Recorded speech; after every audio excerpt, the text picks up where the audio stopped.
Please welcome now to the program our old friend Beau Dietl. Good morning, Mr. Dietl. Good morning, Don. How are you? Oh, like everybody else, kind of in shock over this weekend. And, when evaluating the whole thing, looking when you have a congressman over in New Jersey saying this was precipitated because of Fox News, and you have people jumping up, everybody politicizing this, what happened right now. And all it is this guy goes back to 2007 with his writings that they're discovering now about him killing himself and committing suicide. The fact of the matter, the Tea Party had nothing to do with this nut.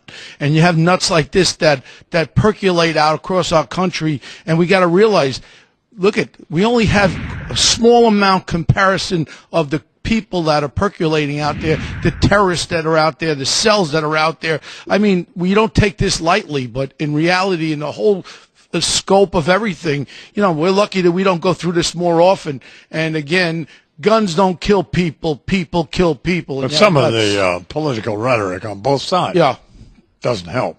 No, and like I said, when you can get an irresponsible congressman from New Jersey, I don't even want to mention his name, where he could say that Fox News is a contributor to this kid, this psychopathic kid, that's kind of wrong. And also with the security side of it, people are all jumping up there. Every congressman has to be protected. Let's be real about it. This is an anomaly that occurred. You don't have to have security guards around every congressman and all that. If you have a clear threat, like we have a Congressman King.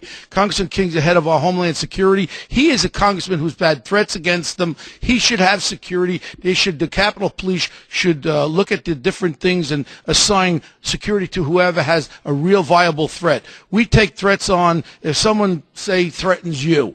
I mean, we evaluate it, we see if the person is real, we see if the person has a history, and if they looked at this person, if he did do a valid threat, you could have assimilated that when he was in college, the times that he was thrown out of college and all that, this guy really had a light shined upon him. But can you do that with everybody? No. This is what happens when something happens like that. My whole thing was, security-wise, if this congresswoman was going to do these open corner Congress things, you should have really thought about having some kind of security where a good security professional could see, look in the crowd, because this guy came up the first time. He was disheveled. He looked like a mope. I mean, my eyes, if someone goes after you and I see somebody come up that looks like a mope, the first thing I go is over to go, hey, what are you doing? If the guy acts crazy, I'm going to grab him. If I feel it was a supermarket.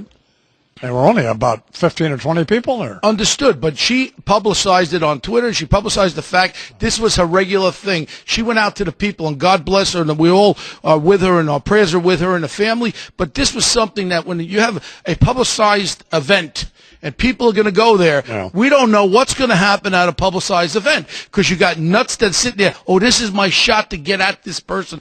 We really have to think about security, and I've been around you 27 years or whatever, and sometimes we go to events and we do certain things. I'm always looking in the crowd. You have people that are your fans, and people, and now that they found your third brother, I thought you had two brothers, right? You have two brothers? You have two brothers, right?